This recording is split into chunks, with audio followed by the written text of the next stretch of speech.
I have fear for me not being able to provide for my children. I have fear for people who rely on me not being provided for and cared for. But I don't have I don't wake up and go, I'm worried if I might feel sad today. Who cares? Who cares? I can be happy or sad on the same day. Nobody notices and the same things get done. The exact same amount of work gets done. Nothing changes.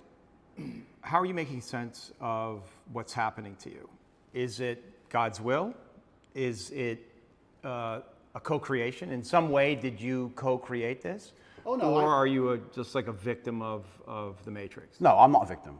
So absolutely everything is, I believe. In some way you're a victim. Completely, but I believe in self-accountability. Sure. I could have prevented this. Well, how did you co-create this? If let's presuppose you did. I created this by being monumentally successful. Right. There's no light without dark. Equal and opposite force. But you said you were excited about it, so maybe there's some way you actually wanted this. I didn't want this. In fact, I had conversations with Tristan for a long time, and I kept saying Icarus to him. When I would decline, certain podcasts. I would decline meeting certain famous people. I would decline talking about politics. I would decline things, and I would keep saying Icarus. And he would say, "Why are you doing this?" And I just reply, "Icarus." Because I knew if I got too big that they were going to come for me. I knew that. So I tried to balance it, and I felt like I did a pretty good job, but unfortunately I got it a little bit wrong. My fault. I got it wrong. I put myself here. Mm-hmm. But I also don't believe that there's any light without dark. It's yin and yang for a reason.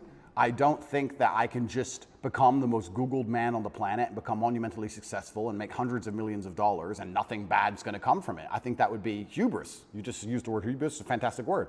I think it would be stupid for me to sit there and go, I should be able to do all of this good and have a fantastic life and there's going to be no repercussion in any form. Mm-hmm.